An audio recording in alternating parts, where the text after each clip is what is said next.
Hey guys, welcome to the 11th community episode of the Lola podcast. I am Sam, aka JustCasual here. I have with me Blake, aka Wise Papa Smurf. Yeah, I got introduced second because I'm the oldest. What? We got Matt, aka GundayMonday, or yeah, we'll just go with GundayMonday. Yeah, maybe replace that on the stream. I don't really care about the Twitters. Yeah, Blake, get on that, please. No, I'm not changing shit now. We've already done this like 3 times. You had your opportunity. You are forever going by your Twitter handle. Oh no, my handle. That's And what then I'm we got Aidan, aka Leaguecast Frost. We'll go with today. Yeah, we'll go with that one today. That's good. I like We'll it. switch it. We'll go back and forth every time. I Yeah. thought the clip that you guys used for my introduction was really, really good on the Facebook. Yeah. That was fun. Yeah, if you guys aren't aware, if you are just jumping on to the latest episode, Aidan is now also a part of the Lola podcast as well as the Leaguecast podcast. So welcome again, Aidan. Thank you. And then Matt is a reoccurring guest as well. He is actually Matt. Do you want to tell people a little bit about yourself? Yeah, sure. Actually, I changed his name on the stream to GundayMonday. You should probably refer to him as that now. Definitely. I'm starting to see a few of my stream viewers in here too. They call me Gun Dad, which is confusing on a couple levels.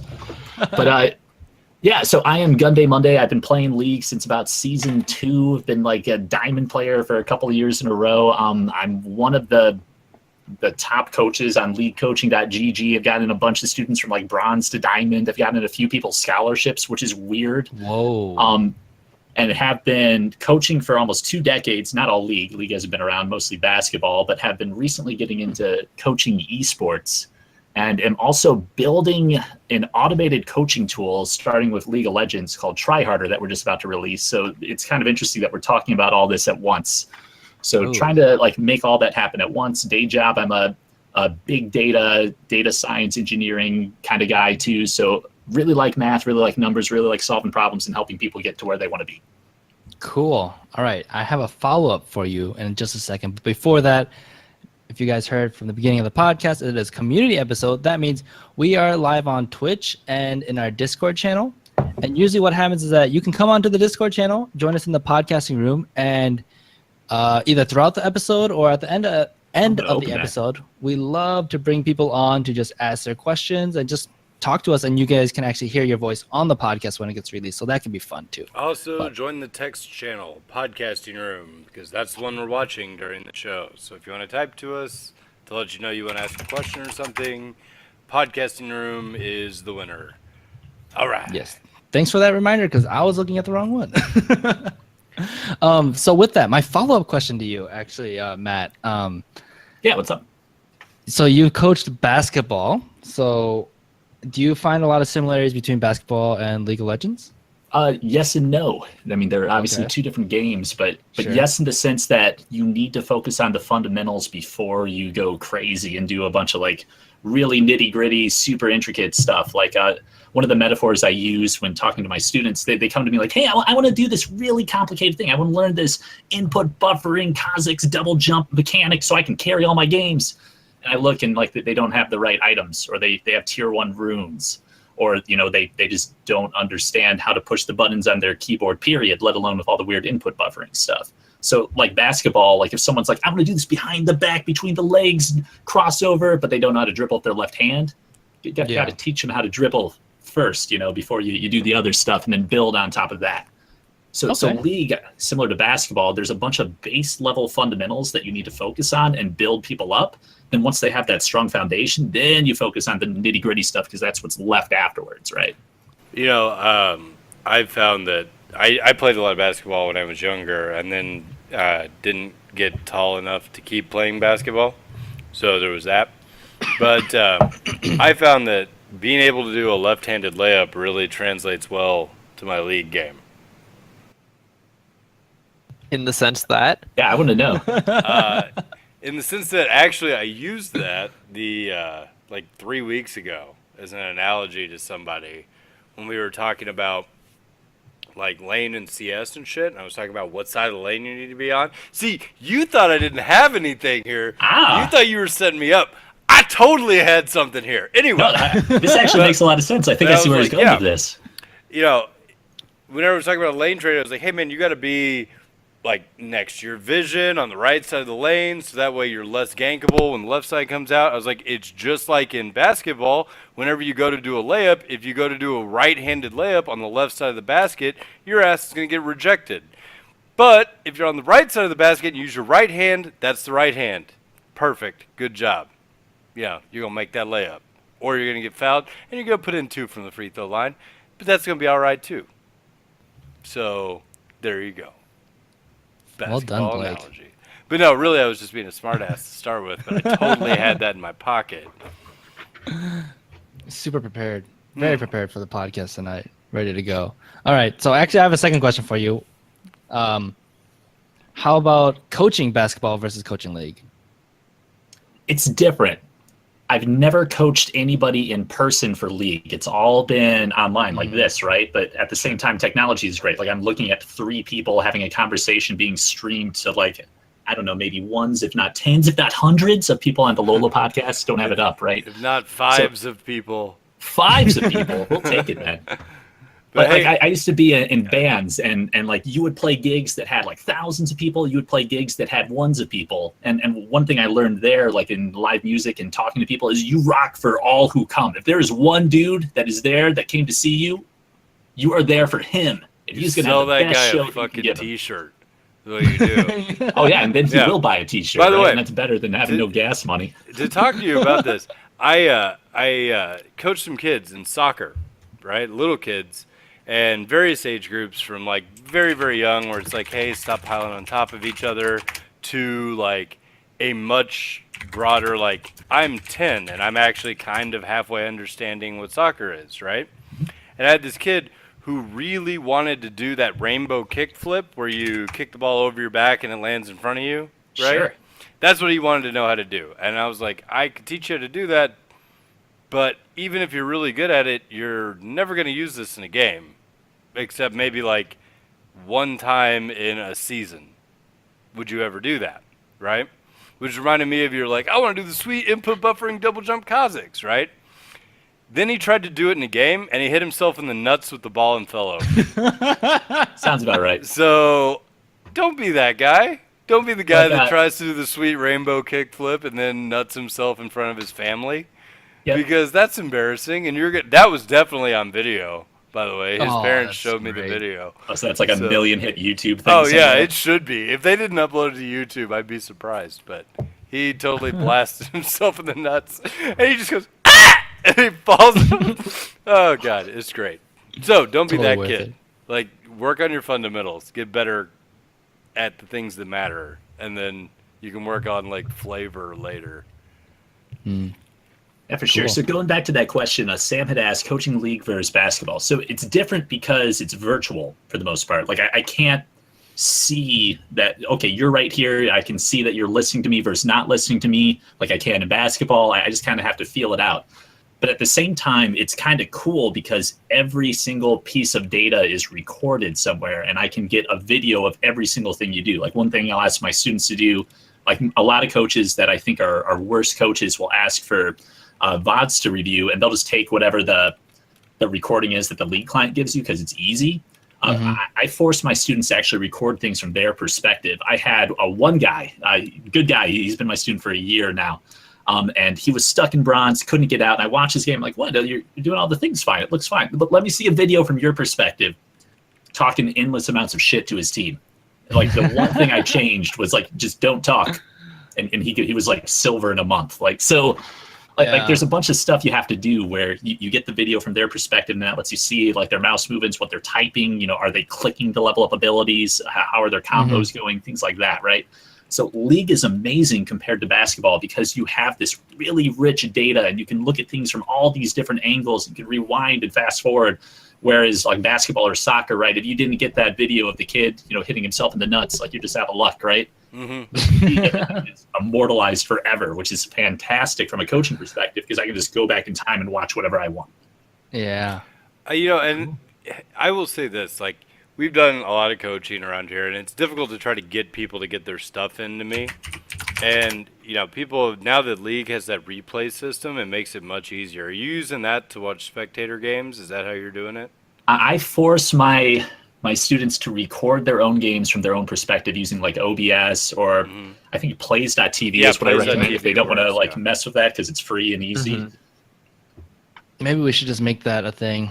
Well, Like- here's the thing about that I like and that I missed, because I was doing a coaching session for a bronze player a while back, or maybe it was low silver, I don't remember, but their biggest problem that I never would have saw in the spectator mode is that their camera placement was atrocious. It was like Yeah, right? they could see like 15% of relevant data on their screen, so it was like I was playing with an That Oriana corner. last night in a viewer game on a Smurf, and she didn't know you could zoom out. You know, she had played like up to like level 20 or something, zoomed all the way in on her champion, so she kept getting Oh ganked. my She was just God. surprised. Oh you my know? god. Like, we're like, oh here, use the mouse button, scroll out. She's like, what the fuck? You know, she's all.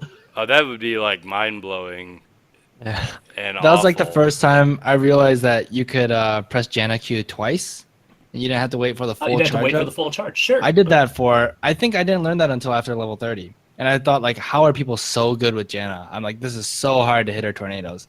But if you don't have someone like looking at that and pointing it Yeah. out, you're never gonna know because you don't have like this common knowledge. Like you can't go to your dad and be like, Dad, how do I become a better Azir? You know, he probably doesn't know. He's gonna be like, do manual labor. I'm not proud of you.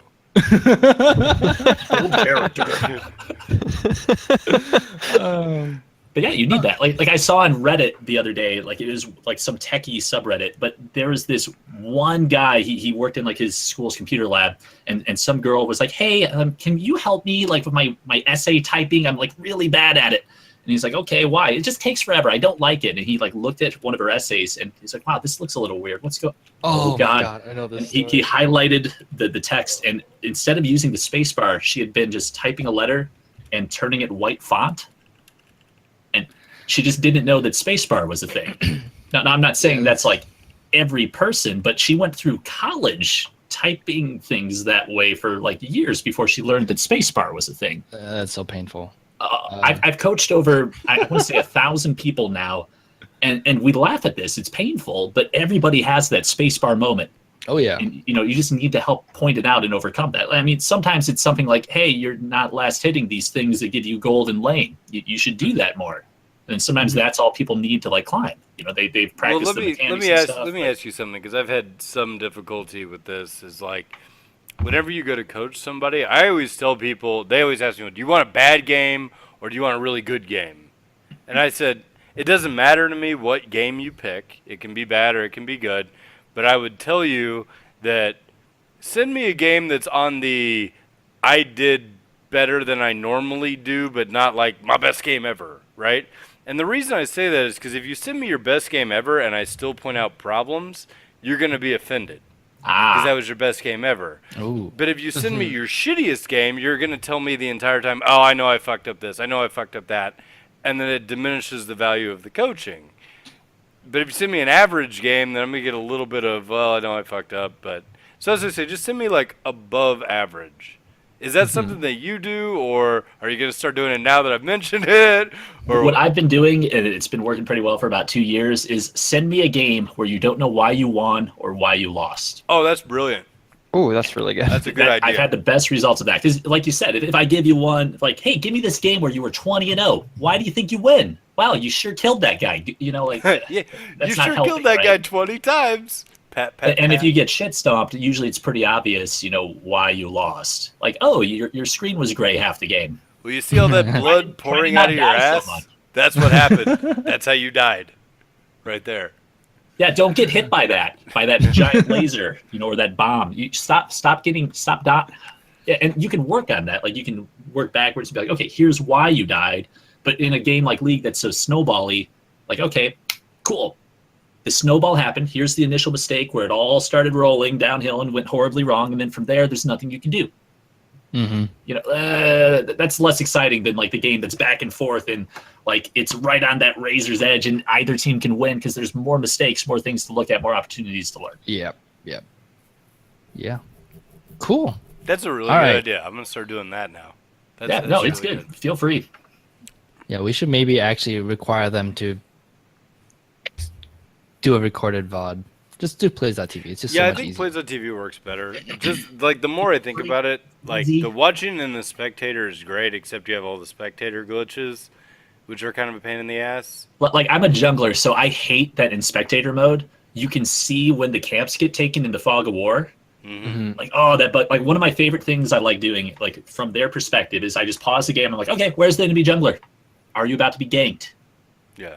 And if they don't know, then I have something to work on, And then more often than not, I'm like, okay, where do you think he is? And then we like trace backwards and we rewind and show how you can actually track the jungler the entire game if you have a brain and use wards and stuff. And then what's great, it happens like 1 out of 3 times, but in the next 30 seconds, the enemy jungler will come out right where we said he was. I'm like, see? Yeah. Yeah, when it low happens, elo, it's it doesn't. great, but They're never where they're supposed to be anyway. But that's fair. I definitely do think there's some merit to using the in-game replay client, though. I think that being able to toggle vision is a phenomenal. Holy crap! it's a phenomenal snowman. Anyways, it's honestly great though. Like I feel like that's my favorite thing whenever I'm doing a replay review is hitting the vision thing, being like, look, everything's black right there. Now I hit this. See, it's really easy to see where everyone is now. But They're when I all hit in this that one bush. button, when I hit this one button, where are they? See, imagine if you had that vision that I had like 4 seconds ago when I had like the vision turned off or vision turned on, right? Like I feel like that's something that's kind of hard to see, but that's the one thing that I think the replay client does do a better job of showing, I guess. And so what's great, like that's one thing I really like about the new client, that you can just download a replay from any game. So why not both? Why not have it from the player's perspective? Why not have the replay up? I got 2 screens right now. One there, bada bing, bada boom. And then you can have the best of both worlds. Yeah, I agree. I'm going to start doing that. That's a good idea, actually. Thank you. All right, so let's move on from this. As much of enjoyable segue that was, actually, that was really, really informative. We are here to mostly talk about itemization. We've been doing a series, just started a series about itemization. The first one we talked about starting items just kind of in general. But this one we're going to be going into the jungle role, especially people have asked for jungle content. We haven't given much jungle content, and that's another reason why Matt is here, because he is a jungle main, right? You're a jungle main? Yeah, I got over 10,000 games in the jungle over the past couple years. Just a few, Couple. So when we were putting the show together, we were gonna start off with like starting jungle items and stuff like that. But Matt has a better idea. You wanna take the lead from here? Yeah. So what I like to do and what I tell my students is, okay, like first session I do of every student, I ask a very simple question, and it's, how do you win the game? Because that is the most important thing. There are 2 correct answers. You guys want to humor me and just go through this exercise? Kill the Sure, yeah, Nexus. let's do Kill it. the Nexus. That's one. What's the other way you can win the game? Don't let them kill your Nexus. Is that it? No. No. Like, and literally, it's like, how do you end the game and make your screen say make victory? them surrender. Make them surrender. So Yeah. there are 2 jungling styles. You bitches are dumb. Well, you say that, like 9 out of 10 people that I ask, like, don't get it. They're like, you kill people, you farm. I'm like, no. The whole Is there a point of this number of game- times you can take Baron to win? 3.5. Exactly. 5 Barons. Right, but okay, so in the game. want to focus on that, right? There are 2 ways that you can play out of the jungle. One, if you're like a Shaco main, is to make them FF at 20 minutes, now 15, so that's a buff to Shaco players. The other is you right-click the Nexus. Okay, what do you need to do that? You right-click the Nexus towers. What do you need to do that? You need to take 1 inhibitor. I had a Platinum player that thought you had to take all 3 inhibitors one coaching session. That was What? eye-opening to him. That spacebar moment, right? What do you much need to do to strategy. click 1 inhibitor? Hit all 3 towers in the lane in front of it. What do you need to do to get that? Well, you need to push minions up so the tower doesn't hit you, so you can right-click it. That also removes the backdoor bonus thing that towers get. That makes it so you can take it faster. What happens if the enemy team is trying to kill you? Well, you have to kill them or force them out of lane or something. What happens if they're really good? Well, then you have to work with your team to, like, cheese them or whatever. Gank them maybe, since you're jungling, right? So working backwards from there, every decision you make as a jungler needs to be working towards making them FF, and there's a playstyle for that. There are mind games. There's all chat for that. Or taking towers to take inhibitors, to take Nexus towers, to right-click the Nexus, because that's how you win the game. It's Yep. not kills. It's not dragons. Those help. it's right-clicking the flipping nexus, right? Yeah. So when Sam was like, okay, well, what items do you start? You need to think, okay, my jungler, there are 136, 38 something champions in the game, right? I've lost track. It's somewhere up there, right? Each one plays a little bit different. Each one is going to help your team, which is another 4 probably random champions if it's solo queue, work together to do a thing that'll let them right-click the nexus better than the enemy team. So you have to think, what play style do I want to play? That's one. Are we trying to make them FF? Am I trying to help my team take towers? Got to decide that. And then when do I want to do that? Am I trying to like farm up for a power spike at level 6? Am I trying to like get really strong and gank at level 2? Am I trying to like get level 3 and just counter gank or something? So the items that you pick level 1 really are determined by what you want to do in the first like 5 to 7 minutes of the game, which is determined by what your team wants to do over like the next 20, 30 minutes to win the game. So starting at the end and then working your way backwards to the beginning is usually a good way to look at it. Okay. Kind of make sense? Yeah, absolutely. Have you ever played that? I don't know what the game is called. It's like this, usually like a children's game, but basically like you have maybe like 10 stones or sticks, and the person to pick up the last stick loses, and you can only pick up like 1 or 2 sticks. No. Okay, so let's say you just have, so you have like 10 sticks in a row, right? Okay. And you can, it's two people I'm are playing. just curious. Does anybody have any clue what the fuck he's talking about? I programmed one for my like CS introduction. Search out to says Java. it's pickup sticks. No, it's not pickup stick. It's not Okay, that. so I don't know real what the quick- fuck it is. Damn but it. I'm pretty sure somebody gets their bones broken at the end. real quick, there's like, I don't know the exact rules or how the game's set up, but you have 10 sticks. Matt and I are playing. You go first. You can only pick up 1 or 2 sticks, and then I can only pick up 1 or 2 sticks. And we keep going, and whoever picks the last stick loses. So then you have to figure out like, okay, if I leave 3 sticks for you, then I lose, right? So doesn't the first person always win? I think your game unless rules it's- are yeah, so fucked there- up because there's exactly, no way no, you that's- can win. Exactly. So If you there's take at a 3 point where if you sticks, start I'm from gonna the end, what? So there's a way to go through it, right? It's And a that's why callback. it's like- I get it. it's a child's game where it's like more like tic-tac-toe, where you just like place randomly until you're like, oh, I get how to beat this game, where it's like, oh, the first person always wins. So you start at the end, you realize how you win, and you place your way back. So you're like, oh, I always have to make sure that they are picking, or I need to make sure that there's always even number of sticks or odd number of sticks. I can't remember off the top Well, of you'd my have head. to end with 3, because then if they took like 2, They take well, one, then, you take then one. you lose. But they're this not- is a fucking stupid game. Because if they took 1, then you would take 1, then they would lose. That doesn't. Yeah, so they're This not. game They're gonna sucks. always take And 2. if there's So 4, if you leave it- they're then you take 2, and then it's done. This is a fucking Exactly. stupid game. That's what then I'm you saying. lose. So, oh my Sounds like- god, are This you game missing is the fucking point? terrible. Stop trolling Who me. plays this?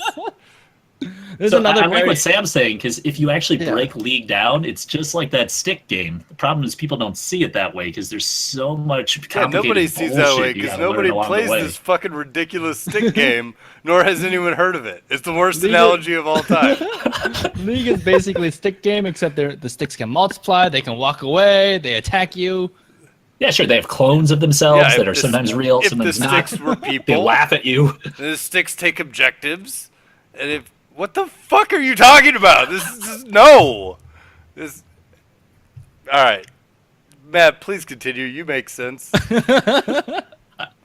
know, I'm going to make my students play this stick game now. Like, I actually like the metaphors, Sam. Chat is actually Yeah. saying you I just lost need to them explain at a sticks. little better. So I'm not the only one. Everybody's no, saying okay. the sticks are no good. Everybody, This is okay, a bad- let's move on from the It's sticks. a bad analogy. So there's this game with stones, right? There's about 10 stones. I think I killed Blake. You're a dick. It's like breaking his bones. I was mid drink of Coke and now it's in my nose. That hurt. And we can see because of the video. Yeah, remember that pain, Blake, next time you challenge my games. All All right, right. So going back, starting jungle items, that's what people care about. Like I had a few questions too. Like one of my stream viewers was like, okay, red smite or blue smite, win. You know, we can talk about that too, right? Sure. But really, it's like, what kind of jungler are you playing? Are you playing a farm jungler? Do you have sustain? Are you trying to gank early? Like all these things matter, right? Yep. So like it starts with like who you're playing. So here, do we want to do examples? Maybe that's easier than just saying vague so I random guess so. things. First of all, I think 100% of the times you have to pick one of the jungle items, right? The hunter's machete or the hunter's talisman. If you don't pick a jungle item, you lose because you don't have enough experience to actually be useful. Like I think if you clear your first camp, you don't have enough experience to hit level 2 without that machete or talisman because of the bonus experience. Yeah, back in the day you could get away with it, but now they changed it where if you get Smite, you get if you get the jungle item, which you need Smite to buy a jungle item, it gives you the extra experience from the jungle camp. So if your jungler forgets Smite, yell at him in champ select or dodge. Don't let that game go through because you're probably going to lose. I have won a game on a Smiteless Jhin. That was a huge mistake. And I've also won a game with a Smite with Lux in the mid lane, and I won lane, which was really, really weird. But don't do that. So why would you get talisman versus machete? How about that? That's pretty easy. Okay, talisman is usually the superior jungle item, even if you don't use mana, just because the passive, I believe it's tooth or nail. But what that does is every time you use an ability or auto attack, you just start healing for 5 health, 5 health, 5 health, 5 health, and it steals 5 health, 5 health, 5 health. So any champion with like AoE abilities, like think a Mumu. I've been experimenting with like Dr. Mundo jungle because I think it's funny and it's a really good Sejuani counter. But those guys really like it because they're hitting everything. And like if Mundo, you toggle your W on, toggle it off, you're now healing off of every one of the 6 raptors for 5 health, 5 health, 5 health, 5. So with these junglers without innate sustain built into their kit, they really benefit from the talisman. It keeps them healthy even if they don't use mana, as weird as that sounds. Also, if you do use mana, it's useful. So if you're playing like an Amumu or something, it keeps you topped off a little bit more than otherwise. The other one is more for champions like Lee Sin. Lee Sin needs the extra damage from the machete to clear the jungle efficiently, just so he can hit that like level 3 power spike and go murder someone who's overextending, or go like fight the enemy jungler real quickly. He also has sustain built into his kit with his W, right? So he doesn't necessarily need the talisman because he has a shield which blocks damage and then gives him lifesteal, on the second half of it. So he's healing and it doesn't use mana either. It doesn't make sense. So he'd rather have the faster clear. Other champions like Warwick, they're only hitting one thing, so it doesn't really make sense for the AoE to be going off from the talisman.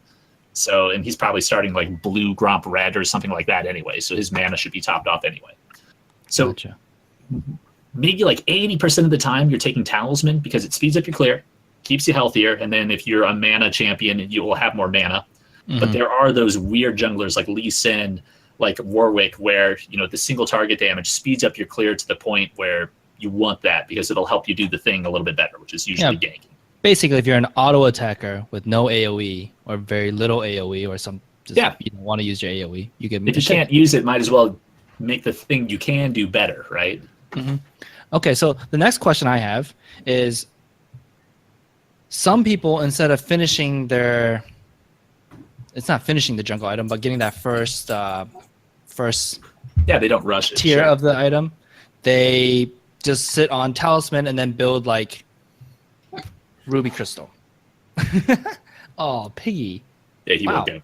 I thought it was going to be a lot smaller than that. He is black. Yeah. He's like 80 pounds. He's a big boy for a mini pig. Boy. It's Charmander. So if you hear weird grunting, oinking, only about half of those are coming from me. Right.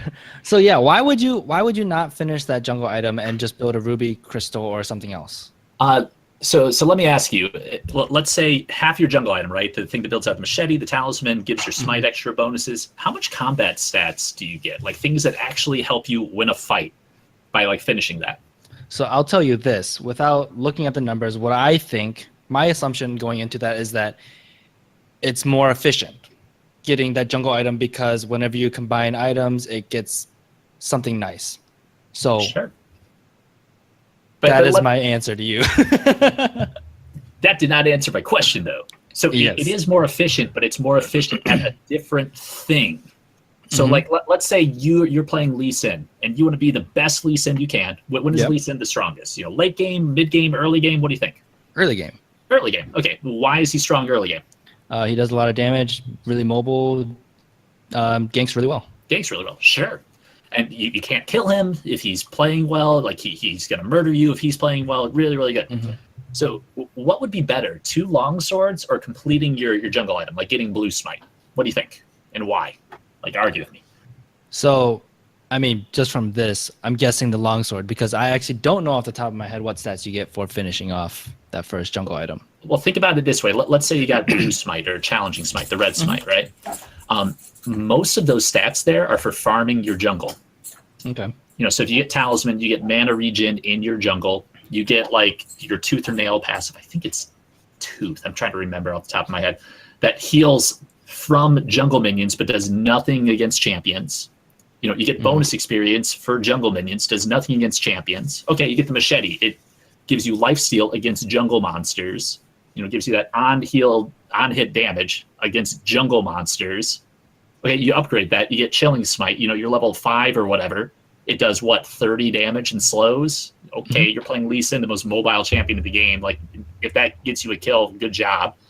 Or, I put that into, combat stats, which, like longsword, right? You get AD. All your abilities scale off of AD pretty much on Lee Sin that you're going to use to murder people. It makes your auto attack stronger, speeds up your clear. So the question is, I could have, these stats over here from not finishing my jungle item. Granted, if he's going warrior, it's, working towards his jungle item anyway. Yeah. Or I could finish this thing, which makes me really good at farming, but, less effective at fighting. Which one do I want to do? Am I trying to fight or am I trying to farm? And if the answer is fight, well, why wouldn't you take the thing that makes you better at fighting instead of the thing that does nothing for fighting? Yeah. Like that's my thought process. You just got to break it down, right? What do you want to do? Are you trying to fight? Get the stuff that makes you better at fighting. Are you trying to farm and maybe get to a level 6 power spike? Finish your jungle item. Sure. Yeah, that makes sense. Makes absolute sense. Okay, so then... Yeah. Go ahead. So, weird backwards analogy. Let's say you're a swimmer and you want to get really good at swimming. So instead of buying, running shoes so you can get in shape for swimming, you buy a fucking Speedo and a hat for swimming. Yeah, hat. Makes sense. Sure. More aerodynamic that way. That will make you a faster swimmer. Though the running shoes in a roundabout way will probably make you a better swimmer somehow. Yeah, by, like mid-game. Running, and maybe you'll improve your endurance later, and then, hey, there you go. Like it. But if you have a meet, fucking right swim now, cap. you buy the swim You cap. are a fucking swimmer. Swim! Go! Now! Swim! Exactly. So thinking about that, there's a couple of different ways to, when do I finish my jungle item? And before this, most recent patch, my answer would be it depends on the jungle item. But Riot also did something goofy. Like if you're a tank jungler, you're probably building Cinderhulk. Yeah. Cinderhulk used to be a 3rd or 4th item to complete. Reason being, it gives you bonus health, right? Well, if you finish it first, you usually don't have enough bonus health for the gold to be worth what you were spending on the item yet. Because if you rush it first, you have, just Cinderhulk, it's like just 400 health, I think. 15% of that isn't enough to make the gold you're spending on it worth from a combat stats perspective. I used to tell my students if they're playing like a Mumu or Sejuani as a tank, just rush a Liandry's. It speeds up your clear. You actually have a faster clear than if you finish Cinderhulk, and you actually have combat stats, and then it's really expensive. So if you buy it first, you're always going to get it. And then if your team falls behind, you have damage instead of tank stats to, help them catch up. Now, that said, this new patch, Riot removed a lot of the health from the tank items, and they made Cinderhulk really, really good at farming. They actually improved the efficiency of that item so much that it's almost always worth it to take it first. I think my pig is freaking out, so let me close my door real quick. There we go. So now in this current state where there is less health around, that bonus health that you get from Cinderhulk is worth so much more. So, I really like getting it first. But like a patch or two ago, I would have been like, okay, Blood Razor, wait to finish it because there are other items that give you more stats. It, like that one still does like on hit % health damage. Well, early game, do people have a lot of health or a little health? Little, right? Why are you buying a thing that gets better the more tanky people are early? Why don't you get something that does like flat base damage or something if you're trying to kill people? Sure. It's just simple things like that. Gotcha. Other jungle items like the Rune Glaive, super efficient. So like warrior, super efficient. Usually you want to rush those. But like Cinderhulk and Blood Razor, you can still make arguments for like second or third items. But now, since Riot again changed the Cinderhulk, it's so efficient, so good at farming. You can just stand in the middle of your chickens and you don't have to do anything. They just die. Like, it's just great. So I just realized that by the same logic, we just justified a support needlessly large rod. How's that? Huh? Depends on the support, I would I was argue. saying, if you were like, like a Karma or a Brand or, Zyra, you totally just go needlessly large rod. No problem. You want to kill people better. Buy a swimming cap. I would argue that as a support, your job isn't always to kill people. I don't know. Tell me old-fashioned. Don't worry about it. I'm doing this on purpose. But, no, I'm trolling. Just for anybody out there, I'm half-ass trolling. If you're a support that scales with AP and you were going to build that anyway, and it makes your shields ginormous or your heals big enough where that's actually the best item for you to buy to make your team better at the time, then sure. But you got to be able to justify it, right? If you're just going to build a death cap first item, you're bad because death cap's not a first item. No, I wouldn't buy a first item. But no, I've always found no problem in justifying self-indulgent purchases. Sure. There's no problem in that. I mean, at the end of the day, it's a game. Have fun with it, too. But if you're trying to win and play optimally, these little advantages, like if I buy this item here instead of here, wow, I'm getting more for my gold. Like the players that are doing that are going to win a little bit more than the players that aren't.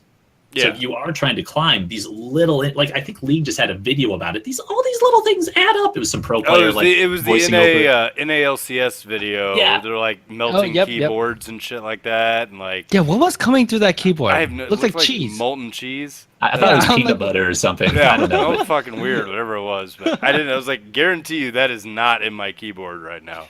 But it's the Friday Night Lights thing. The Friday Night Lights thing. Yeah, it was like all the lights blowing up and. Yeah, it's cool. But his big famous speech was like, football is a game of inches. We gained an inch here, we gained an inch here, we gained an inch here. And eventually you add all that up and we are miles apart from the enemy team. We've won the game on yardage. League is like that. Every little inch you find adds up and then helps you climb the ladder. And if you compare all the inches you have learned and gained from reading subreddits or going to Summoner School or listening to, cool coaching podcasts like this one, then eventually, when you look at how far you've climbed compared to the people that haven't done that, there are miles or, light years, if you're a Pokemon fan, of distance in between, the two players. Yeah, I gotcha. Cool. So would you ever buy an item that doesn't build to your first jungle item? Yeah, if you didn't finish that first part? Yeah, definitely. Like, for example? Here, if you're an Ivern player, right? Okay. Most of the jungle items help you kill the jungle faster. Why would you finish your jungle item? Yeah, that's a good point. Like if you get Rune Glaive, sure, you scale the AP, but a lot of the gold you're spending on it is when you hit a jungle camp, you get mana back. You're never going to hit a jungle camp because you're a weird pacifist tree thing. So, like, you could spend the money on that, or you could spend the money on, like, any other item that makes you better. And, like, dude, I just have to say, more or less? I thoroughly enjoyed weird pacifist tree thing as Ivor. That should be his, like, he's called the Green Father or whatever, right? It should just be weird pacifist tree thing. Just in parentheses. Yeah, under it. like how they have, like, so-and-so, the Vengeful Maelstrom, or whatever. It should be weird pacifist. Weird pacifist tree thing. There you go. Perfect. Nice. I would buy that skin, by the way. I would, too. Whatever it is. If it was just like a shaved head or something. He rides like an elephant and eats only handfuls of rice. I was going to say he would have like a yam around his neck or whatever they happen. That's kind of weird when you think about it then. It'd be like a severed head for his people. I don't know. Oh, God. Brutal. Yeah, vegetables have to be kind of off. So wait, would a pacifist tree thing only eat meat? I guess so. That is horrible. That doesn't seem like a pacifist at all, because you're going to have to actively murder to... Maybe I guess a pacifist tree thing would just absorb light from the sun, but that's the most boring skin ever, I guess. Like, that's all you do all game is, like, find a cool sunny I spot. don't know. And, like, put your feet in the river every now and then. There you go. GG easy. Stick your hand into a nice crinkly bag of fertilizer. Going back to the question, though, sorry. Like Apologies for putting pacifist Ivern eating flesh into your brains. No, that's Right, basically Hold the on one podcast. second. One more on the derailment train. My team Good. is shit, and I'm getting huge because of it. Holy shit. Full circle. That's what that was. All right, you may go on. That's good. Continue. Okay, so less weird example. Like, have you guys ever played against a Hecarim jungle over the past couple patches? Mhm. Yes. Do they ever finish their jungle item first? Usually, like, I see Hecarims like always rush Triforce. They'll sit on like the talisman or whatever, and then they'll just finish their Triforce. Then they'll get Cinderhulk or whatever whenever they finish it. Reason for that was because, again, if you're going Cinderhulk because you want to be tanky and you're going to throw yourself in the middle of the enemy team, doesn't give you the combat stats you need. Doesn't help you if your mana like the Sheen does, and it doesn't let you carry out of the jungle as much. You'd rather have the damage for your terrifying ganks. You'd rather have the CDR so you can spam your Q more often, stuff like that.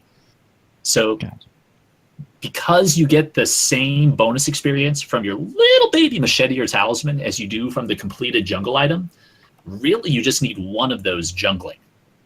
And usually most people will just sit on the talisman, so they get the extra sustain from the tooth passive, I believe, and then they get that bonus experience. That's also super important this patch because the respawn timers in camps are so long. So if you fall behind, you just want to be spamming that chicken camp because each one of those little chickens, right? There's, I believe, 6 chickens, the big one, then the 5 little ones.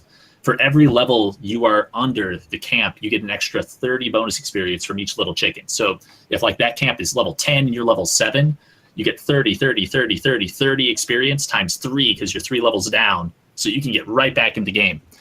A lot of like the really good challenger junglers that I watch are complaining because they feel like they are shitting on their opponent, and then he's like the same level as them because of this comeback experience. Yeah. And what they are learning is that, okay, when you're winning, you actually have to deny them that comeback keep going experience to chicken. stay winning, which is a little bit different than how the game's been played over 5 years. Can I pick your brain really quick? Sure. So you mentioned like sitting on the talisman, for example, or sitting on machete. So the 2 examples, I guess, like this is what you mentioned with the Hecarim, which is kind of similar to Shaco, I would assume, and the fact that you're not building it because you have other items that give you the stats that you want during fights. But I'm assuming then on the other hand, you have Ivern, which is none of the jungle items in the game do anything positive for you, so you're kind of staying away. You just need the talisman for the bonus experience. That's pretty much it.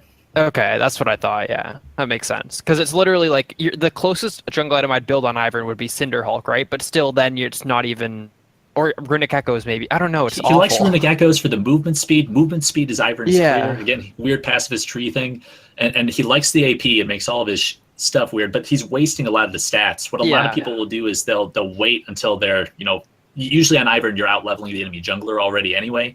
So you'll get to your full build and you'll sell the jungle item and get the ruby sightstone, and then that means you're like 6 item actives or 5 numbers are up a little more often from that passive, and you have wards. So because it makes sense. It's to like keep people alive to kill people for you, because weird pacifist tree thing. Yeah, that makes sense. Okay. So as for the 4 jungle items, I think it's pretty self-explanatory which one you want to go. If you want to go tanky, you go Cinderhulk. If you have AP and you want to do damage, you go Runic Echoes. Then there's the 80 one, and then am I missing one? Blood Razor. Blood Razor. If you're primarily attack speed and you don't care about tankiness, or you're gonna build tankiness somewhere else. Is there any? Is that good enough for that? Is there anything else you want to add to it? Those sure are the items. Okay, cool. So a good question I saw. I can't remember who said it, but the blue smite versus red smite. When do you get either or of those? I want to mention Green Smite too. Green Smite is really undervalued. If you're playing solo queue versus a team game, there are different times to do it. Crumbs, he used to play for Dignitas. I think he's a color caster now for LCS or LCK or something. Yeah, that's crazy. But when he is playing from behind, he's a very good jungler. He always gets Green Smite. One 'Cause behind? you need the wards to make picks. And also, if you're trying to smite seal that Baron, red smite and blue smite, you can accidentally click the fat 10-stack Cho'Gath or whatever who's standing on top of Baron. With green smite, you can't misclick a champion by accident when you're trying to steal. So when he's going for these risky, like dive in as Lee Sin and steal the dragon, kick people away and try to get out, like he always wants the green smite just for stealing to come back. There's no room for error there. So that's one thing. If you're playing from behind, to get green smite to get the wards and things like that. And also, it's a lot easier to steal objectives. Because if you get a Baron, like if you steal that, that is demoralizing to the enemy team. It gives your team a shit ton of gold, and then it buys you like an extra 5 to 10 minutes that you guys can farm back up and get back in the game. So that's amazing. Red smite or blue smite kind of depends on your champion, right? If you're a CC monster, like I play a lot of Sejuani, blue smite is really overkill. You just don't need it. Yeah. Like if you're landing all of your abilities properly. If you're not, don't use blue smite as a crutch. Just practice and get better. So with her, because you have so much crowd control, and like most of your skill shots are pretty easy to land, like just get the challenging smite if you're looking to fight, because it makes you tankier, gives you some extra damage, gives you a little bit of extra time to apply your 4th auto and get the stun, stuff like that. So I think the thought process is red smite for fighting people, and you don't need to gap close and catch people. Blue smite if you're going to have trouble catching people, or like if you have really hard seal shots to land, like a Mumu. With him, like your Q is your big gap closer, but it's the skill shot, right? And people are sidewindering, trying to dodge it. It's sometimes hard to land it. If you chilling smite, then you steal movement speed, so you can just walk up to them and then maybe alt and then Q. Then it's easy, right? It's pretty brain dead. Or you slow them, and then it's easier for you to land your Q. Your little bandage toss thing. So depending on the champion, what you're trying to do, like it might be better. If you're up against a Hecarim, like you can pick the smite to counter who you're up against too. Like Hecarim, right? He wants to go fast. Chilling smite steals movement speed. With his passive, he loses a bunch of bonus AD when you do that. That's a thing. Maybe you have an Evelyn that's going to be invading your jungle all game. Take the challenging smite so you can stay alive a little bit longer and maybe out-duel her. Same thing versus Kha'Zix versus Lee versus whoever. Okay. So what do you want to do? What does the enemy team want to do? Which one makes sense for helping you do what you want to do, ruining what the enemy team wants to do? So you're saying when we itemize, we have to think a little bit, huh? Sometimes. Use that brain a little, right? It's a strategy game, right? Gotcha. Okay. Are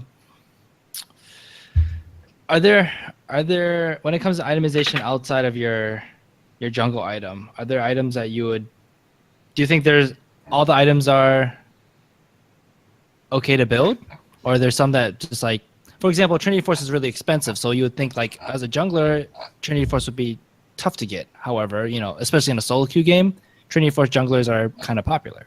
Yeah, like if your team, like all lanes are losing, you're probably not going to get the gold to finish Trinity Force. So if you start building it, it's going to be like, well, shit, I have Trinity Force, we win, right? Everyone else has 3 items on the enemy team, and you have your Triforce. And you're like, guys, team, so you have to build situationally. Maybe you start building the Trinity Force, and you're like, shit, I got my Sheen finished, but every lane is trying to solve world hunger on their own. So maybe you turn into a Glacial Shroud and go a little tankier because it's cheaper, and then you can get, finish items and try to get yourself back in the game a little bit faster. So you got to be flexible. That's one thing I would recommend. Also, depending on who you're up against, like I was playing last night, and I'm playing my tank. I've been learning new Sejuani. I think she's a lot of fun. Finally got the hang of her. And I kept going up against Brands and Swains over and over again. And you pretty much never want to buy this item unless you're up against a champion like Brand or Swain. But I bought Adapted Helm for the first time because it reduces damage from like subsequent ticks of damage. Like before, I used to hate playing against Brand as my tanky Sejuani because I would just stack health and be like, haha, I'm unkillable. You almost got me, but I jumped away, and then Warmog's healed me. Brand is just like, haha, you're dead. Yeah. With that Adapted Helm, it feels like I can actually tank him, which is weird. Like, this is the first patch I've actually felt empowered to like face tank a Brand support even, who usually has 1 million damage at the end of the game. But, if you buy that item versus just a regular, AP assassin mid, like, it's just a waste of gold because it doesn't do anything. Because you need to be hit by the same thing in under 4 seconds for you to get any value out of it. And the other, like, magic resist items are just better. You get more things. Yeah, gotcha. So it depends. Yeah. All right. Anybody else have anything they want to discuss or think that is worth discussing for jungle itemization? No. Or in chat, if anyone wants to come on or just type in a question, let me know in the Discord chat. We can bring you on there. Oh no, they're talking about the demon sounds. Yeah, that's my pet mini pig Charmander guy. It's my wife in the other room was eating dinner, so he's like, I would like some, ran out. She's done. Now he's like trying to come back in here and be loud because he wants to be on the podcast. Oh yeah, we get that a lot. Yeah, a We've lot had of a pigs. series of pigs on the podcast. Going all the We way won't back name to them Ernie personally. Kim, who won't Yeah. stop fucking eating during the podcast. Oh, so Chugs has a quick question. You mentioned Blood Razor as not being a good rush. You think that? Can you expound on that? Oh yeah, think of it this way. For the amount of gold you're spending on Blood Razor, can you get something else that will make you stronger? Like the way I think about it, are champions, really tanky early, or are they really squishy early, comparatively, right? Like even if it's like a tank Malphite top or something, champions tend to have less health early. So why not get something like if you're going to Blood Razor type build, you might buy an item like Blade of the Ruined King, right? Why not start building the long sword half of that item? You can still get your recurve bow in there. And then by the time you have that finished, people are starting to get tanky. Then you finish your Blood Razor. Then that percent health on hit that you're getting will actually be worth like what you paid in gold. And sure, it helps you speed up your clear, but I'm saying you could spend that same amount of gold on other items that will speed up your clear just as much, if not more, and also make you a little more combat effective. But at the same time, it depends what you're trying to do. Maybe you finish your jungle item because all you want to do is PvE and like farm dragons and Rift Heralds and stuff all game too. So again, it depends. Okay, so if you skip the rush, so if you rush it, you can take objectives faster, or at least the big objectives faster, right? Yeah, sure. The stuff with lots of health. And remember, it's capped against jungle monsters too, so it's not as much as. Yeah, but if you still want to stay in the jungle and gank, probably skipping finishing it is not a bad idea. Yeah, like if you're playing Master Yi, you're not trying to gank every single time. You're waiting for those idiots to tower dive and you go clean up, right? Mm-hmm. Like you want the item that'll help you farm faster. But if you're playing something like I don't know, like Warwick or something, and you're trying to do that weird on hit where if I ult you, I stack my Wit's End and I have like my Blade of the Ruined King and everything, buy your other items first because they'll give you more combat stats. You'll be scarier early. You still want to finish it. It's a good item. It's just a good item like second or third once people start getting a little tankier. Okay, cool. All right, Clarkin, you have a question. I'm going to unmute you. Okay. Unmute. Oh, there we go. Hello. Hey, hello. So, with the new Rift Herald out, its power to take turrets is insane. Especially like tier 1 and 2 turrets, you could take them both So one good. after the other. It's Boy. so good. Since it's obviously near top lane, how do you think that will influence the top lane meta? And when do you think it's good to take Rift Herald without getting too far behind? With since it does still take a while, but not too long.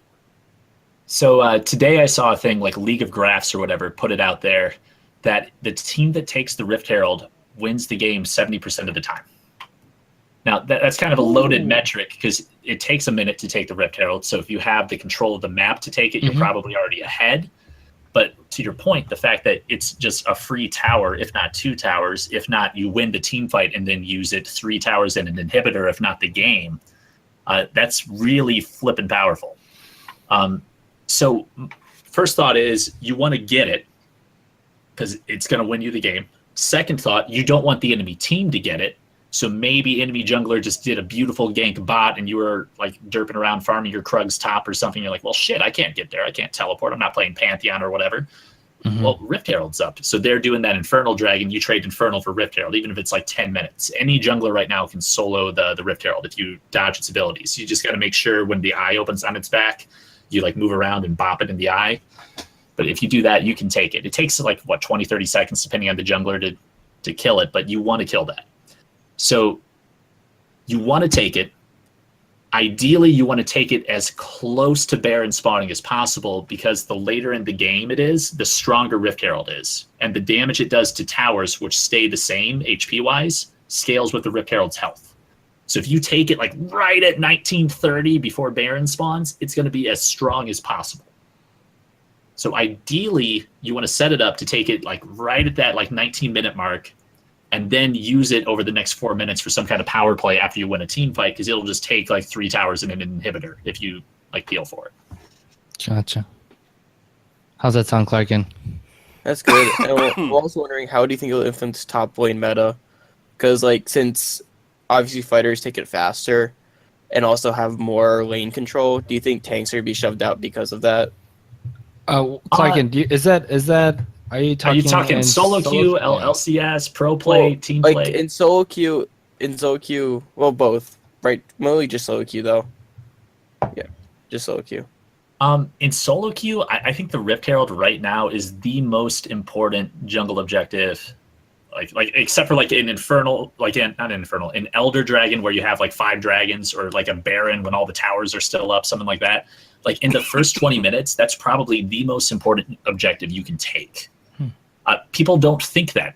It's widely ignored. Like I'm thinking back over my past like 30 or so solo queue games. I think I got the Rift Herald every single game just because nobody tried to contest it, because people just don't know that it's so good.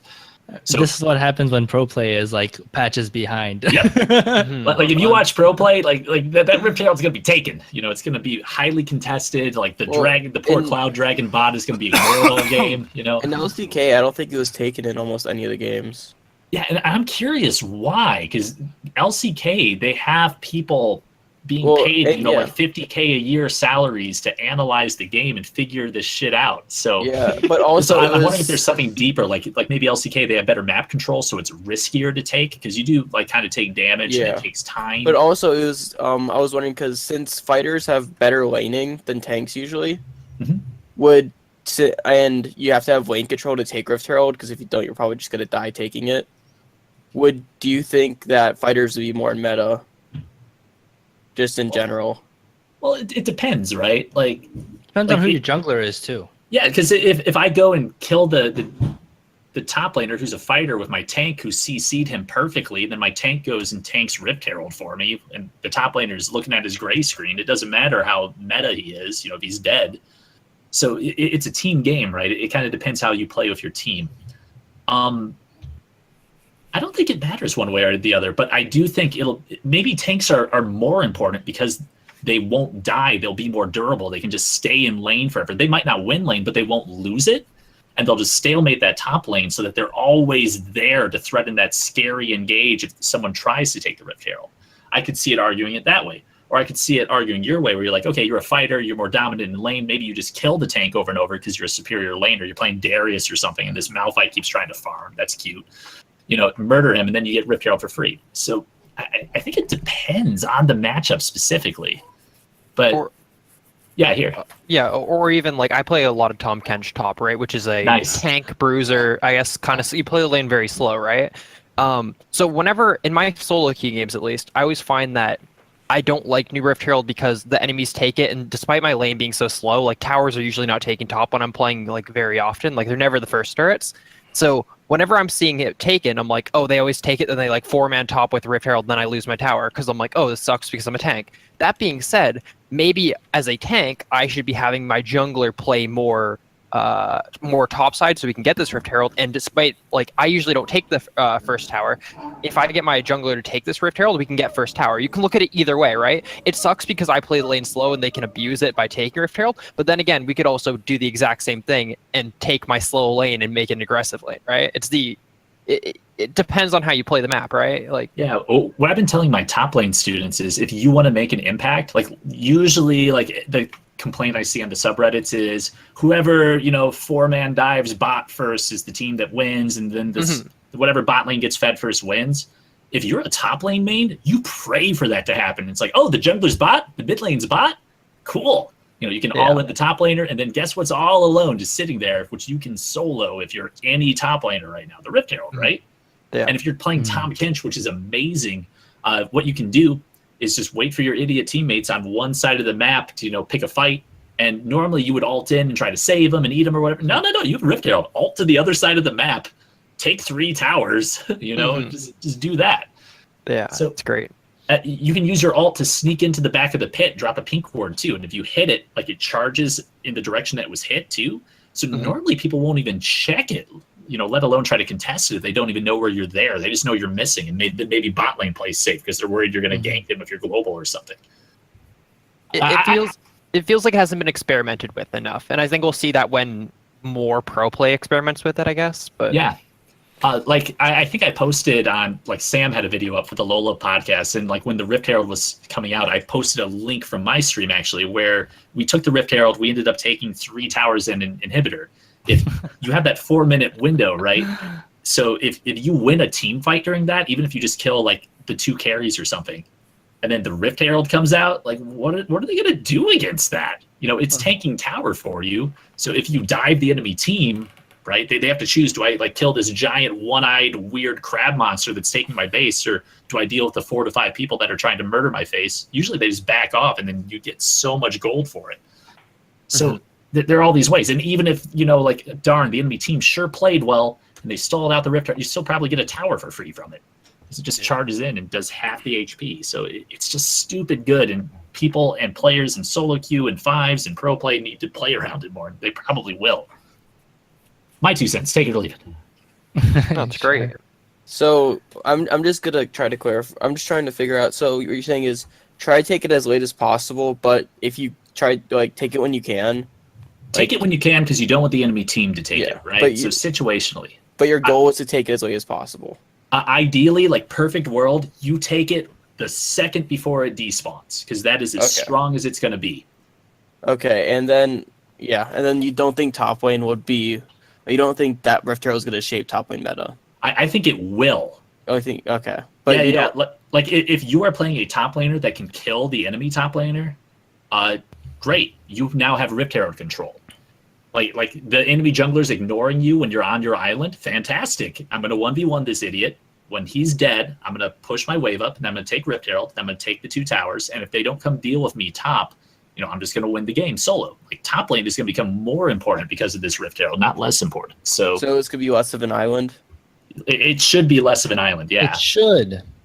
Well, that's a key word, because, you know, depending on what elo you are, you say, oh, Riven's strong because of this reason, but if you don't get a kill with Riven and you don't bully, if you don't take advantage of it, or if your teammates don't know how to play with it too, it's like, oh, I'm pushing top lane all the time so we can take Rift Herald, but if your jungler doesn't really know that and you keep getting ganked and killed and you're not playing it correctly, what does it matter, right? Or if you're really good at insert top tank champion that can't push, isn't aggressive or anything, but you're really bad at Riven and you keep trying to play Riven and you keep losing lane anyway, like what does it matter, right? Yeah. Another thing too, like I was playing on my gold Smurf the other day, and I got the Rift Herald, and then my top laner came and just took it. I'm like, all right, he can use it. He gets the enhanced recall. Maybe he wants to make some plays. And then 4 minutes passed, and he didn't use it. So like that's a thing too. Yeah, it does expire, right? Yeah, if you don't use it in 4 minutes after capturing its soul or eyeball or whatever the hell it is, like it just goes away. So top lanes could be a lot less fun. No, I don't think so. A month or 2. I think it's gonna be more fun. I think it will be more fun. Okay, You'll be less lonely. So if I could summarize, I would say what he's saying is that the presence of Rift Herald will change the top lane meta, like the presence of a guy in a trench coat will change the playground meta. Definitely. Dear God. Cool. All right. Different world. Next question. All right, thanks, Clarkin. Okay. Next question is we got one from Big Dick Vic, and Big Dick Vic wants to know, when do you go Corrupting Pot as a tank top, and when do you go Doran Shield? Gotcha. I actually just talked about this with one of my students. So the way I think about it, Doran Shield is I just want to survive. I don't want the guy in the trench coat to do things to me. You know, Corrupting Pot really is did the have I an think I impact on can the playground meta. It really did. Corrupting Pot is the I think I can kill you, or I need mana to not die kind of item buy. So just trying to keep it simple so we don't go on a big trench coat rant. Like that's probably the decision. Those are the worst rants. You're being smart, keeping me out of rant territory. You've learned. I'm trying to give you more space to fill it in. Actually, I want more of these like Big Dick Vic trench coat things to happen. Big Dick Vic has nothing to do with the trench coat. He's more about awareness. We have a question from Roku Egg. He asks, is Graves now a 3rd item GA? Does he build 3rd item GA in the jungle? I think it depends on your team. Because like GA is an interesting item, right? Like let's say you jump in, you blow your burst, you're on cooldown, and then they kill you. You know, wait for the GA to proc. Well, if your team can actually follow up and defend the area where you die, or, you know, where your corpse is just hanging out, great, definitely do it. Like like Twisted Fate. He used to jump in, and then he would like throw a gold card, throw his cards, and then zone Yas real quick, and then hope his team followed up and repositioned, right? Well, if they can't reposition, they can't follow up. Maybe they're playing something like I don't know, something that's scared to engage, like a Janna, right? She's all about peel. She's not about engage. Or they can't zone off your corpse. Probably not the best. Like if the enemy team kills you and then they kill your team while you're respawning, that they're just going to kill you again, right? Yeah. So like since GA is now this hybrid offense defense item. Yeah. When are you building that generally? And I mean, this is obviously a disclaimer. Every item build is specific to the game that you are playing, for Christ's sakes. Yep. That being said, generally speaking, when are you trying to fit this into your build? It's really good on bruisers right now. I would actually take it on Graves because he likes the AD, he likes the armor, he likes the passive. You have to kill him twice, right? Right now, really strong build on champions with like innate heal in their kit is like Death's Dance, Sterix Gauge, GA, like those kind of items. Then just standard tank things like Spirit Visage is good for the Death's Dance heal. Like I think Darius is super strong right now because his bleed with Death's Dance heals him. Spirit Visage amps that by 30%. That item keeps getting like stealth buffed every patch. And then if you have the Sterix Gauge, you can't get bursted. If you have the GA, they have to kill you twice. Then your cooldowns are back up to heal again. So champions that do a lot of damage that can use the Death's Dance to survive and then have these items that let them to survive, really, really good. Here's another example, like game specific. If you're playing against a wombo combo team, what I mean by that is a team that has one big burst, then they're on cooldown for a minute or two. GA is a fantastic item because they only have that wombo combo once, and then they're on cooldown, right? If they got to kill you twice, it's a little bit harder the second time when you come back. Granted, you have less health or whatever. Yeah. Okay, cool. I got another. We have 2 more questions I want to get through, and then maybe if someone has a question in the chat, they can drop it by 2. This is from Centrifuge, actually, old listener. How often do you get potions rather than refillable, and how often do you upgrade your refillable? Depends who you play. Like I don't play the early aggression champions. It's just not fun for me. So I usually always get the refillable. If you're mana hungry, you're playing something like Hecarim, a Mumu Sejuani, you probably want the refillable. If you have something like a Yasuo mid and you're going to be farming your blue buff all game, maybe you don't go the refillable, like Hunter's Potion upgrade, because you don't really need the mana because you have blue. So think of it this way, that the potions, like the 3 pots, they give you more sustain level 1. So that's really good if you want to do like a level 2 gank, a level 3 gank, and you want to make sure you're healthy enough to make it count. Otherwise, the refillable is more gold efficient after 1 back, I believe. Like it pays for itself after your first back, essentially, just from the stats you get for buying that item. So if I understand in a nutshell, what you're saying is don't buy refillable unless you desperately need potions. No, you should always buy refillable unless you're trying to gank early. Sorry if I phrased that poorly. Yeah, in case you need that extra health from the gank. Don't upgrade refillable unless you desperately need potions. Yeah, sure. Like if you don't have mana, like no real reason to upgrade it. Usually you'll just get some lifesteal item anyway, or you're playing Lee Sin or something. So like if you have sustain in your kit, you probably don't need to upgrade the refillable. If you aren't super mana hungry, probably don't need to upgrade the refillable. If you're going to be getting blue buffs, don't need to upgrade the refillable. But if you have something like a Karthus or a Nivea mid that really needs mana, really needs that blue buff, and you're playing something like an Amumu, which also likes mana, get the Hunter's Potion upgrade. When would you get the Hunter's Potion then? Usually first back. Like those kind of items, the earlier you get them, the more they're worth. Oh, okay, that makes sense. Huh. Okay, cool. The other one from Centrifuge. When would you buy Sweeping Lens versus other trinkets? And from the jungle. Yeah, I gotcha.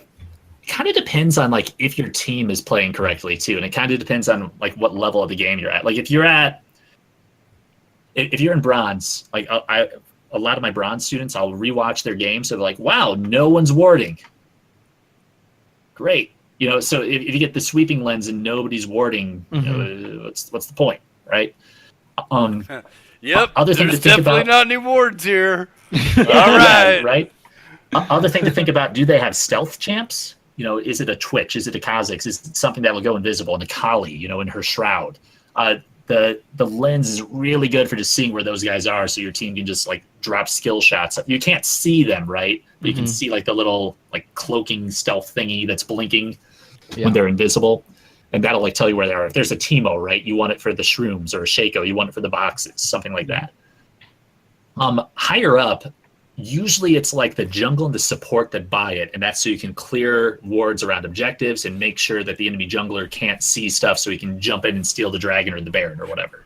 You also want to be buying pink wards for that, or I'm sorry, the control wards for that too. Gotcha. So I think I would buy it if your team is doing a good job of warding. Let's put it that way. If they're not, maybe you need the wards.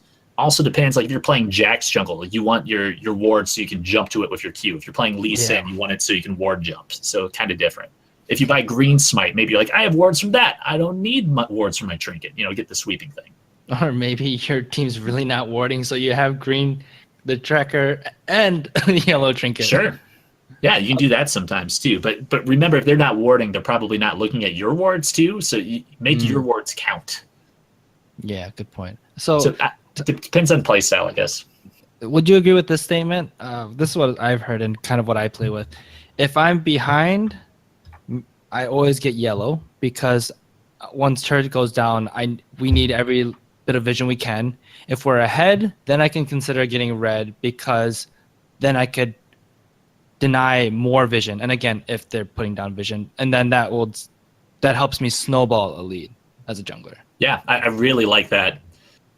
Also, it depends how you want to play it, right? Like if your team is on the same page and you don't have a bunch of idiots and it's like herding cats, you might want to get the red sweeper when you're behind too, especially if no one else has it, for setting up like cheese, like death bushes. Maybe you put a pink ward on Baron and you just sit in that pixel bush right there and you have the red sweeper on, so you know that nothing's warded and you just wait for that idiot to face check.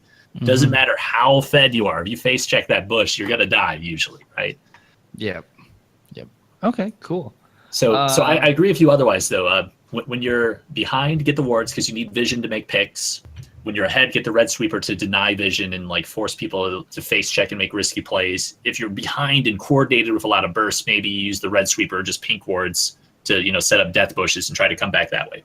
Cool. All Blue right. trinket actually really good too, by the way. Junglers don't buy it enough, but like every once in a while I'll switch between yellow, blue, and red just because I like putting the blue trinket in the very back of Baron pit behind the Baron so it's harder to click on. Or like you can put it on the enemy jungler's camps so you can track them and figure out where they are. Like if you're up against an Evelyn, right, wards aren't going to do anything, but the blue trinket on her camps will show you where she's farming. You can figure out what half of the map she's on. And you can do it really safely. You don't have to get up there and get into danger. So like if you're behind, sometimes it's better to do blue trinket and then you just slowly like put a blue trinket in every bush in your friendly jungle and then expand the vision outwards. And then you can also use it to not face check the enemy team who's setting up that death bush trying to murder you because it works both ways, right? Yeah. Oh, I never thought about getting blue trinket as a jungler, which is really dumb because I always feel like I can tell when our team's gonna get flanked by like that fiddle. Like you don't see fiddle often. Jungle sense is tingling. Yeah, when you do see a fiddle, everyone forgets that he's like over that wall, because he's not in meta. And I'm like, I always feel that. I'm like, I know Echo is ganking us, or I know they're gonna teleport. And if I had that blue trinket, then I could at least like put it down, and then my team could actually see it. And sure. Instead of like warding over the wall right as a fiddle jumps on my face. Yeah, there's some champions you really like blue trinket on always. Like if you're a Nocturne player and you're trying to get in ranged alt and someone just jumps into a brush or something. Blue trinket alt, dead. Nice. Cool. So it depends. Right. Answer is always it depends. Gotcha. Okay, so just to close out the episode, I want to touch on this quick email that we got. Recently, we had a question about Keybindings, so I'll be interested to hear what you have to say with this, Matt, too. But I wanted to get your guys' opinions on this because there's a few things that I haven't seen before in this guy's Keybindings. You can look in the show notes. Most everything is pretty typical or not anything crazy, but the things that I've highlighted are he uses the A key for stop. The big thing is that he wants to keep everything like centered around his easily accessible, right? We talked about like the store button is on P and that's kind of far away. So he has A is stop. S is actually snap to self, which is usually a space bar. He has V to shop. And the spacebar he actually uses to target enemy champions only. And then left click is actually attack move click. Yeah. So what do you guys think about those? That's Think they're weird. useful? Okay, so I read this email and I had some thoughts whenever I. Here's the thing about key bindings. If they're different than yours, they're always weird. Okay, so that's right off the bat. So no judgments. That's fine. What I'm saying is your hand is the shape of a human hand. You are packing a lot into 4 fingers and forgetting that you have a 5th digit. Keyboards are different too, right?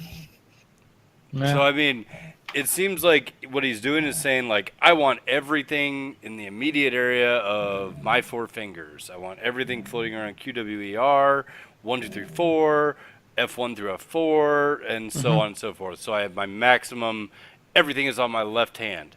But very little is actually being done with your thumb. Like, you're not really utilizing your spacebar, which is a natural resting point. That Well, I needs think to he- be oh, kind of okay. an important button. You know, I don't know. I can't remember what he said he leveled up his abilities with. Whether I think it was either shift It's or control. it's typical stuff, yeah, which I think Yeah. is okay. But I mean, you could use. I don't know what you're using Alt for in that scenario. Smart cast with indicators. Okay, so that's fine to use Alt with SmartCast with indicators because that's at least gonna, you're gonna use your thumb there. But whenever you're SmartCasting, you're putting your thumb underneath your hand, which is an awkward thing for trying to do something mechanical. Or it's I think that's the most comfortable for me, actually. But again, well, I that's mean, because you're gonna be like that to hit the button. yeah, I like I that. like that. And that would be kind of awkward whenever you're trying to make a mechanical play. Oh, I think the pinky on shift is even more awkward. But again, that's me. That's my See, muscles, that's the thing, is memory, and stuff it like drops, that. but your other 3 fingers are still there, and it's easy to shift over. Oh, 'Cause I can't What do I'm it. saying is, you're trying to not manipulate your hand into a weird game of fucking Twister. Yeah. That's the whole point, is so you don't end up with something like that. And you're like, yeah, this is how I team fight. If you're, by the way, physical comedy doesn't work so great on a podcast format, but imagine a really Unless you're watching on fucked up- YouTube. yeah, or imagine Twitch. a really fucked up like Cousin It hand, and that's what I'm kind of doing right now.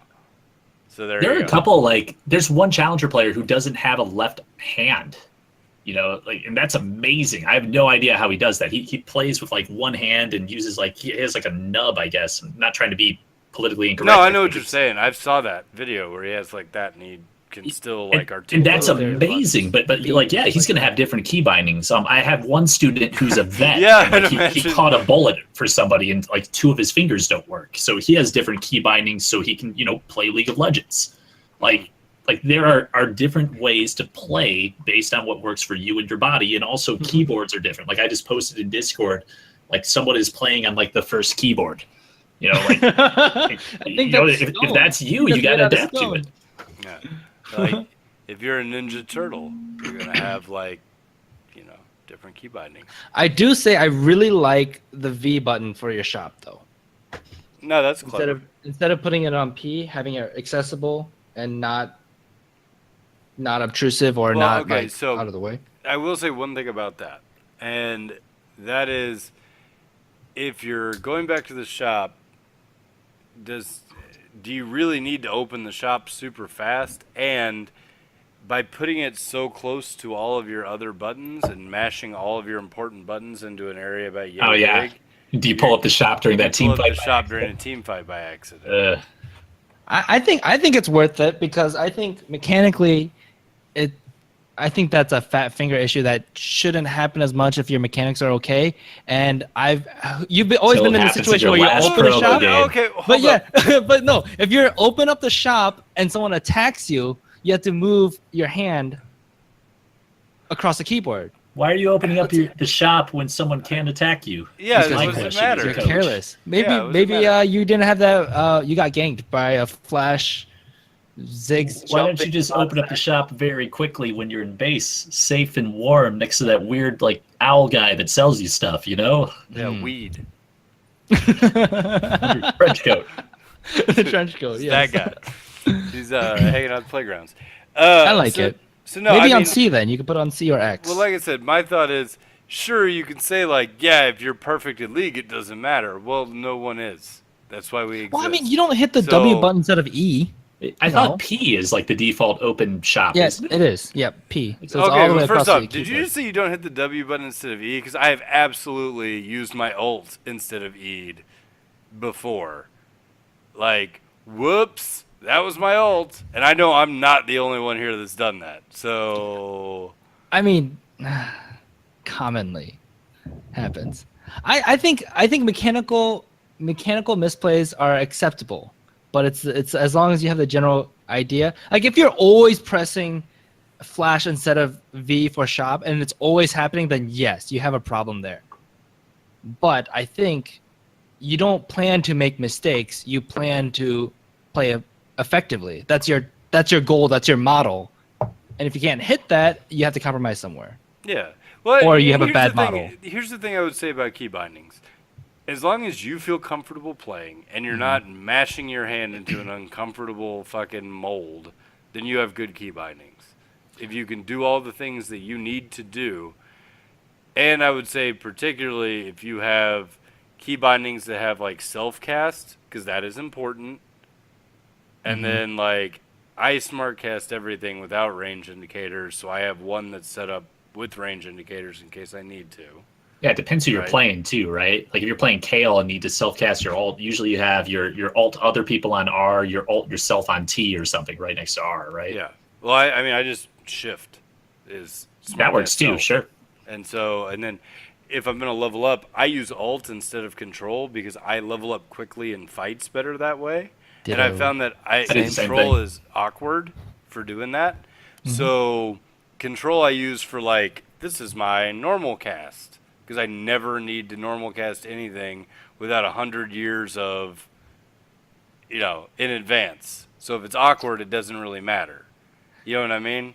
Does that make sense? Sure. So there's also one more thing I want to talk about, which I really don't like, and maybe it does work for you, but I'm going to suggest away from it. I don't like that space is target enemy champions only and S is snap to self, because I think it's important to sometimes hold down and center your character for a period of time, not just like hit it and then keep playing. And you can't hold down S and hit other spell like the W button, or at least it'll be a lot harder to do that versus holding down space with your thumb and then having your four fingers able to hit summoner spells and all your spells and your number keys. There and are stuff like that. challenger AD carries that turn on locked camera during team fights only. Like Rice, Olive does it. very good AD carry player, goes by Dillaran as his main. But he plays with locked camera during team fights, and he'll just like hold spacebar, I think, with his thumb during the fight, so it's centered on him, so he doesn't lose track of his champion and where he is. I'm pretty sure Double Lift does that too. Probably a lot of good A players. lot do. of AD carries I think need to do that because it's just so mechanically intensive. It just makes it a lot easier. So yeah, I like being able to hold And down. by the way, you're not better than double lift if you play with lock screen all the time. That is not true. Wait, so he plays lock screen half the time. If I play 100% of the If I time, play all I'm the twice as time- better. Twice is good. It's That's math. like Science. man, if I have a headache and I take this much medicine, I'll feel better. But if I take the whole bottle at once, I'll feel better right now. Like, no, you won't.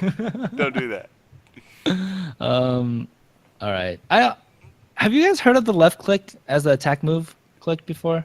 I've heard of that before. I've heard good things about it, and it's just too weird for me to try. I don't think it's necessary. I mean, I just feel like you can play the game to the exact same level not doing it. I also think being able to click on people to see their stats really quickly is important. And I feel like, how do you do Okay, that? so he's doing that by hitting shift, Is he? then left clicking. That's what he's saying. So Like, that's he holds pretty shift quick and then he too. left click. Okay, that's clever. So I mean, Think of it he this does way, have a like- mechanism. I don't know that I would always want to be attack. Well, like, I hit A, and then click, like attack. Yeah. Click, attack, I click, agree. And then I Yeah, move, works. and then I like that's how I don't feel like I'm losing anything doing that. And I've got a rhythm being able to do that. I don't. The whole attack move click thing. I mean, I get the concept of it. I'm not saying it's bad, but I don't know that you're like saving anything or making anything all that much cleaner. Well, I think it if they could go help- into a bush to juke you, you want to attack move into the bush, so if they leave and like go the other way, you immediately path towards them. It saves a little bit of time, especially if they're like Sure, one but I mean, health. I just A-click the bush. Yeah. Like, I'll move just and spam that A-click click. the bush as they go So- in. Yeah. I think the only way this might be important, because he does mention that he plays like mid champions, is if you want to use a spell and then also weave in attacks, this might be easier.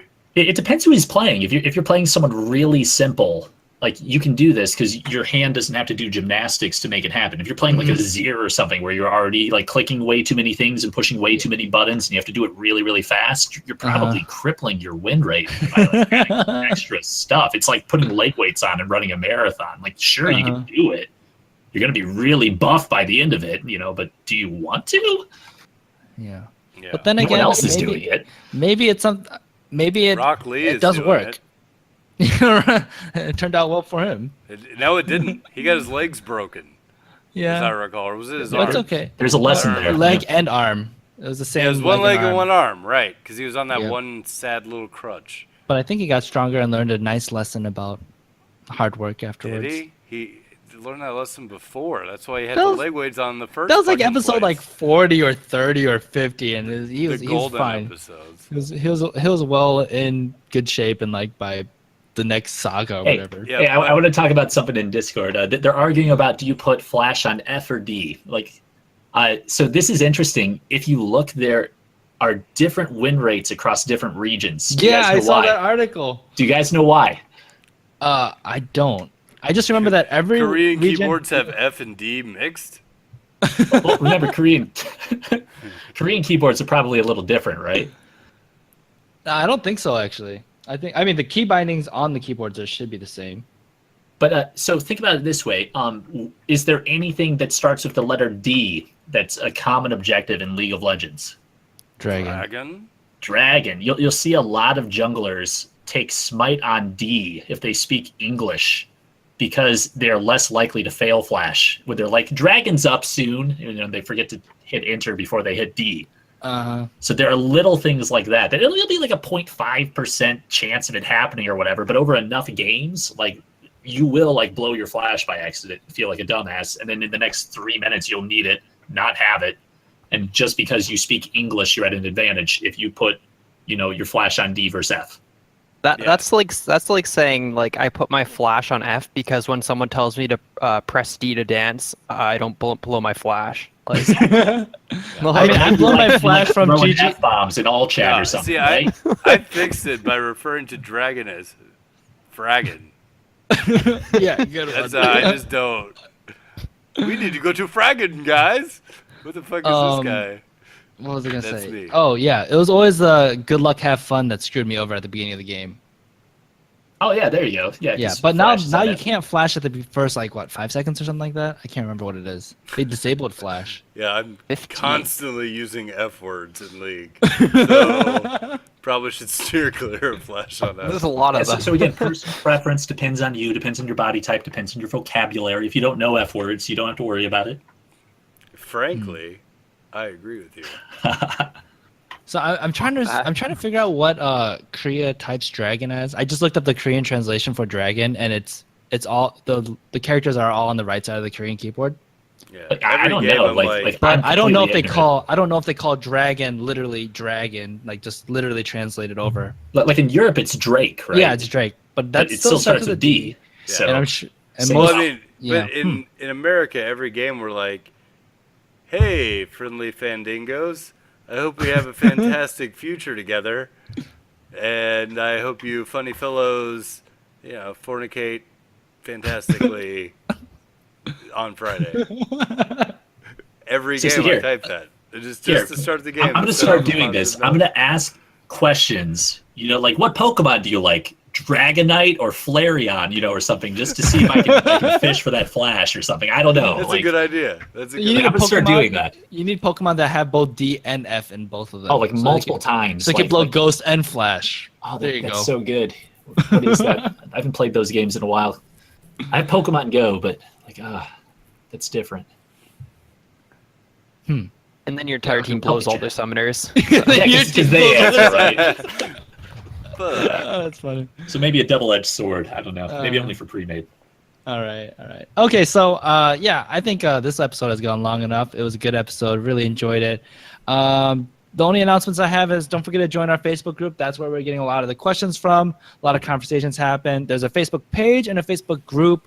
Page is the one that you like and you just see like announcements from us. But the group is more of the community, like interact and like ask questions, create posts that don't get like the Facebook page, like community post gets buried and it's only like the page that gets a post on top, which is kind of annoying, but that's what that's for. That's why we have the Facebook group. So don't forget to join that. Don't forget, every month we do plays.tv montage. So don't forget to use the hashtag LolaPlays to get your plays in for the month of June, because today is the last day of, tomorrow's the last day of, doesn't matter because this episode gets out after May is over, and we're going to do skin giveaways for people that use the hashtag LolaPlays on plays.tv. So don't forget to use that. If you guys don't have that downloaded, you could use the episode or the link in the episode description, because that helps us out a little bit as so well. So far, I'm winning the sweepstakes. As I contributed the most Lola plays in the last few days. Is that how it works? That's how it works, yeah. Oh, yeah, okay. Actually, you're kind of right, because what I did was I just counted how many plays there were, and then I just picked a random number between them. So that kind of worked. Totally Blake, winning. But you can't win a... Can you win a skin? No. I can win a voucher. Yeah, all right, now I can't buy a skin for the next 2 months to retrieve it. There you go. All right. Okay, so yeah, don't forget to do that. And Matt, would you like to plug your social media stuff? Sure, I am GundayMonday on YouTube and Twitch. Try to stream like pretty much 5 days a week, but I've been a little bad about it lately. I'm moving. So, but I will be up there. I try to answer every question. If you guys want to argue with me about builds and shit, please, I feed off of that. Please argue with me and tell me I'm bad and why, so I can learn and be a better player from all the challengers on the internet. But twitch.tv/GundayMonday, twitch.tv/YouTube if you want to see my plays, which I'm going to upload all of them to steal the skin from my friend Blake. God damn it. That's where I'm at. It backfired. Hey, why do you have a blank space on your wall right there over your shoulder when I've drawn you a fantastic piece of user art? Well, usually I have like a green screen that's covering that. So like, yeah, but yeah, you have blank wall space, and I've contributed to you art, you ungrateful motherfucker. That art is hanging in my like office cubicle, right at eye level, so I can just look over and be like, I'm calling bullshit. That's total horseshit. No. I know you are lying because I can see you in camera. I'll take a picture tomorrow and send it to you. He said I'll use the hashtag and everything. Mm-hmm. It's gonna be just as poorly drawn as yours, Blake. Yeah. That was great. Right. I cherish that. I got that for subbing to them on Patreon, which you guys should all do because it's great. It supports the cause. Thanks. All right, so yeah, that is it for this episode, 11th episode of the League of Legends Anonymous podcast. We will see you guys next week. Second. Sam, can I congratulate you? Peace out. Seriously, you had to do that. I do it right now. Yes, I have to do it right now Oh. because I want to congratulate you on a flabbergastingly frank finale, and that was well done. Fuck off. Good night, everybody. Bye. Peace out.